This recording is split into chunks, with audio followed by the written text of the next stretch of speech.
As the 21st century begins, the quality movement has matured.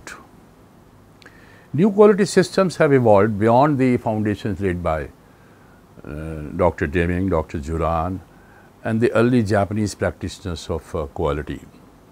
As an example of this maturity, we see in the year 2000, the ISO 9000 series of quality management standards was revised to increase emphasis on customer satisfaction.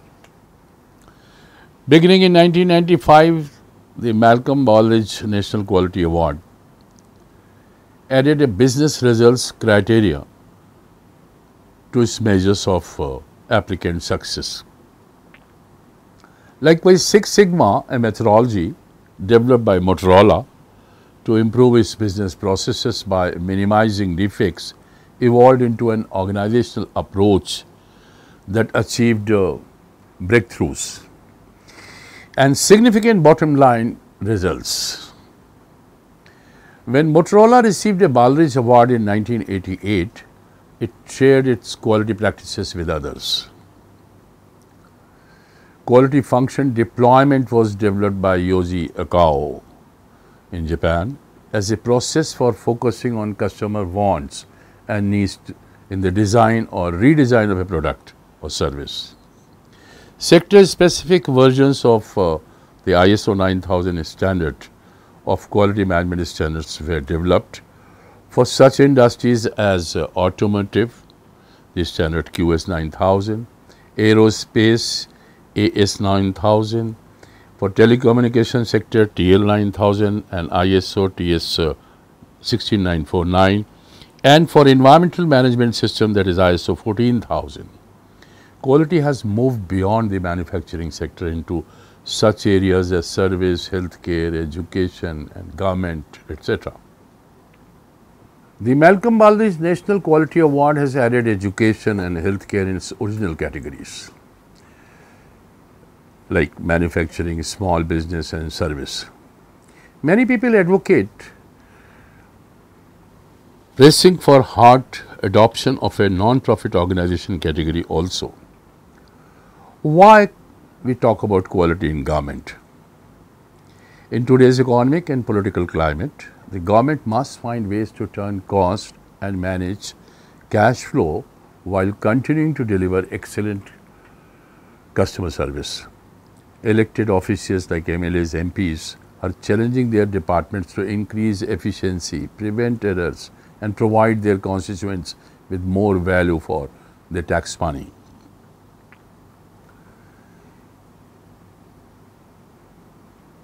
The quality professionals use the term standards to mean many things, such as metrics, specifications, gauges, statements, categories, segments, groupings or behaviors.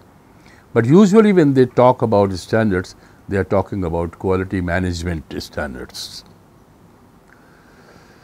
Management standards address the need of organizations in training, quality auditing and quality management systems. The ISO 9000 series, for example, is a set of international standards for quality management and quality assurance. These standards were developed to help companies effectively document the elements they need to maintain an efficient quality system. They are not specific to any one industry. Some of the facts related to ISO 9000 are they are originally published in 1987 by the organization called International Organization for Standardization, which is in short called ISO, a specialized international agency for standardization composed of national standards bodies of 90 countries. This underwent a major revision in 2000. Now it includes ISO 9000-2000 definitions, ISO 9001-2000 requirements and ISO 9004-2000 continuous improvements. The revised 9000-2000 version series of standards is based on 8 quality management principles that senior managements can apply for organizational improvement.